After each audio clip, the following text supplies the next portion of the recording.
വചനയാത്ര സംഖ്യ 35 അധ്യായം. ലേവ്യരുടെ പട്ടണങ്ങൾ. ജോർദാനരികെ ജെറീക്കോയുടെ എതിർവശത്ത് മോവാബ് സമതലത്തിൽ വെച്ച് കർത്താവ് മോശയോട് അരുളിച്ചെയ്തു, ഇസ്രായേൽ ജനം തങ്ങളുടെ അവകാശത്തിൽ നിന്ന് ലേവ്യർക്ക് വസിക്കാൻ പട്ടണങ്ങൾ കൊടുക്കണമെന്ന് അവരോട് ആജ്ഞാപിക്കുക. പട്ടണങ്ങൾക്ക് ചുറ്റും മേച്ചിൽ സ്ഥലങ്ങളും നിങ്ങൾ അവർക്ക് നൽകണം. പട്ടണങ്ങൾ അവർക്ക് താമസിക്കാനും മേച്ചിൽ സ്ഥലങ്ങൾ അവരുടെ ആടുമാടുകൾക്കും മറ്റു മൃഗങ്ങൾക്കും മേയാനും ആകുന്നു. നിങ്ങൾ ലേവ്യർക്ക് കൊടുക്കുന്ന പട്ടണങ്ങളോട് ചേർന്ന് പട്ടണത്തിൻ്റെ മതിൽ മുതൽ പുറത്തേക്ക് 1000 മുഴം നീളത്തിൽ ചുറ്റും മേച്ചിൽ സ്ഥലങ്ങൾ ഉണ്ടായിരിക്കണം. പട്ടണത്തിനു ചുറ്റും 2000 മുഴം വീതം കിഴക്കും തെക്കും പടിഞ്ഞാറും വടക്കും അളക്കണം. ഇത് അവരുടെ പട്ടണങ്ങളോട് ചേർന്ന മേച്ചിൽ പുറമായിരിക്കും. നിങ്ങൾ ലേവ്യർക്ക് പട്ടണങ്ങൾ നൽകുമ്പോൾ അവയിൽ 6 എണ്ണം കൊലപാതകികൾക്ക് ഓടി ഒളിക്കാനുള്ള സങ്കേത നഗരങ്ങളായിരിക്കണം. ഇവയ്ക്ക് പുറമെ 42 പട്ടണങ്ങൾ കൂടി കൊടുക്കണം. അങ്ങനെ ആകെ 48 പട്ടണങ്ങൾ അവയുടെ മേച്ചിൽ സ്ഥലങ്ങളോടുകൂടി ലേവ്യർക്ക് നൽകണം.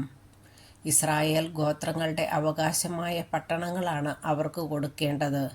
ഓരോ ഗോത്രവും തങ്ങൾക്ക് ലഭിച്ച ഓഹരി അനുസരിച്ച് കൂടുതൽ ലഭിച്ചവർ കൂടുതലും കുറച്ച് ലഭിച്ചവർ കുറച്ചും പട്ടണങ്ങൾ കൊടുക്കണം. സങ്കേത നഗരങ്ങൾ. കർത്താവ് മോശയോട് അരുളിച്ചെയ്തു, ഇസ്രായേൽ ജനത്തോട് പറയുക, നിങ്ങൾ ജോർദാൻ കടന്ന് കാനാൻ ദേശത്ത് പ്രവേശിക്കുമ്പോൾ അബദ്ധവശാൽ ആരെയെങ്കിലും വധിക്കുന്നവന് ഓടി ഒളിക്കാൻ സങ്കേത നഗരങ്ങളായി ചില പട്ടണങ്ങൾ തിരഞ്ഞെടുക്കണം. കൊലപാതകി വിധി നിർണയത്തിനായി സമൂഹത്തിൻ്റെ മുമ്പിൽ നിൽക്കുന്നതിന് മുമ്പ് വധിക്കപ്പെടാതിരിക്കാൻ രക്തത്തിന് പ്രതികാരം ചെയ്യുന്നവനിൽ നിന്ന് അഭയം നേടാനുള്ള സങ്കേതങ്ങളായിരിക്കും ഈ പട്ടണങ്ങൾ. നിങ്ങൾ നൽകുന്ന പട്ടണങ്ങളിൽ 6 എണ്ണം സങ്കേത നഗരങ്ങളായിരിക്കും. സങ്കേത നഗരങ്ങളായി 3 പട്ടണങ്ങൾ ജോർദാന് ഇക്കരെയും 3 പട്ടണങ്ങൾ കാനാൻ ദേശത്തും കൊടുക്കണം.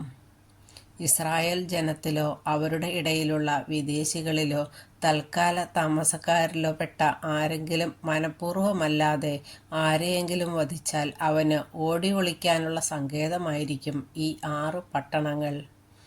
എന്നാൽ ആരെങ്കിലും ഇരുമ്പായുധം കൊണ്ട് ആരെയെങ്കിലും അടിച്ചിട്ട് അവൻ മരിച്ചാൽ അടിച്ചവൻ കൊലപാതകിയാണ്. കൊലപാതകി വധിക്കപ്പെടണം. കല്ലുകൊണ്ടുള്ള ഇടികൊണ്ട് ആരെങ്കിലും മരിച്ചാൽ ഇടിച്ചവൻ കൊലപാതകിയാണ്.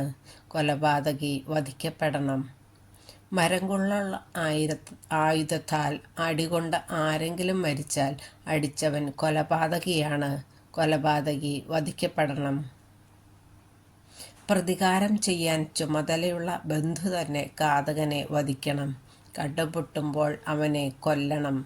ആരെങ്കിലും വിദ്വേഷം മൂലം ഒരാളെ കുത്തുകയോ പതിയിരുന്ന് എറിയുകയോ ശത്രുത നിമിത്തം കൈകൊണ്ട് അടിക്കുകയോ ചെയ്തിട്ട് അവൻ മരിച്ചാൽ പ്രഹരിച്ചവൻ വധിക്കപ്പെടണം.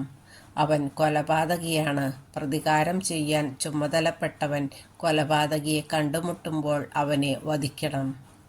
എന്നാൽ ആരെങ്കിലും ശത്രുത കൂടാതെ ഒരുവനെ പെട്ടെന്ന് കുത്തുകയോ പതിയിരിക്കാതെ അവൻ്റെ മേൽ എന്തെങ്കിലും എറിയുകയോ ശത്രുവല്ലാതെയും ദ്രോഹിക്കാൻ ആഗ്രഹമില്ലാതെയും കാണാതെ മാരകമാംവിധം അവൻ്റെ മേൽ കല്ലെറിയാനിടയാവുകയോ ചെയ്തിട്ട് അവൻ മരിച്ചാൽ ഘാതകനും പ്രതികാരം ചെയ്യാൻ കടപ്പെട്ടവനും മധ്യേ ഈ കൽപ്പനകളനുസരിച്ച് സമൂഹം വിധി പ്രസ്താവിക്കണം.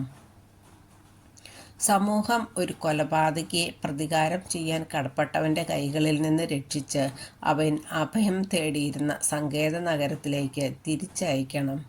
വിശുദ്ധ തൈലത്താൽ അഭിഷിക്തനായ പ്രധാന പുരോഹിതൻ്റെ മരണം വരെ അവൻ അവിടെ തന്നെ താമസിക്കണം. എന്നാൽ കൊലപാതകി താൻ അഭയം തേടിയിരുന്ന സങ്കേത നഗരത്തിൻ്റെ അതിർത്തി വിട്ട് എപ്പോഴെങ്കിലും പുറത്തു പോവുകയും പ്രതികാരം ചെയ്യേണ്ടവൻ സങ്കേത നഗരത്തിൻ്റെ അതിർത്തിക്ക് പുറത്തുവച്ച് അവനെ കണ്ടുപിടിച്ച് വധിക്കുകയും ചെയ്താൽ അവന് കൊലപാതക കുറ്റം ഉണ്ടായിരിക്കുകയില്ല. കാരണം പ്രധാന പുരോഹിതൻ്റെ മരണം വരെ അവൻ തൻ്റെ സങ്കേത നഗരത്തിൽ വസിക്കേണ്ടിയിരിക്കുന്നു. പുരോഹിതൻ്റെ മരണത്തിന് ശേഷം തനിക്ക് അവകാശമുള്ള ഭൂമിയിലേക്ക് അവന് തിരിച്ചു പോകാം. ഇവ നിങ്ങളുടെ എല്ലാ വാസസ്ഥലങ്ങളിലും എല്ലാ തലമുറകളിലും നിയമവും പ്രമാണവും ആയിരിക്കും. ആരെങ്കിലും ഒരുവനെ കൊന്നാൽ കൊലപാതകി സാക്ഷികൾ നൽകുന്ന തെളിവിൻ്റെ അടിസ്ഥാനത്തിൽ വധിക്കപ്പെടണം. ഒരാളുടെ മാത്രം സാക്ഷ്യം ആസ്പദമാക്കി ആരെയും വധിക്കരുത്. കൂടാതെ മരണശിക്ഷയ്ക്ക് അർഹനായ കൊലപാതകിയുടെ ജീവന് വേണ്ടി മോചനദ്രവ്യം നിങ്ങൾ സ്വീകരിക്കരുത്. അവൻ വധിക്കപ്പെടുക തന്നെ വേണം. സങ്കേത നഗരത്തിൽ ഓടിയൊളിച്ചവൻ മഹാപുരോഹിതന്റെ മരണത്തിനു മുമ്പ് സ്വന്തം ദേശത്ത് തിരിച്ചുവന്ന് താമസിക്കുന്നതിനു വേണ്ടി നിങ്ങൾ മോചനദ്രവ്യം സ്വീകരിക്കരുത്.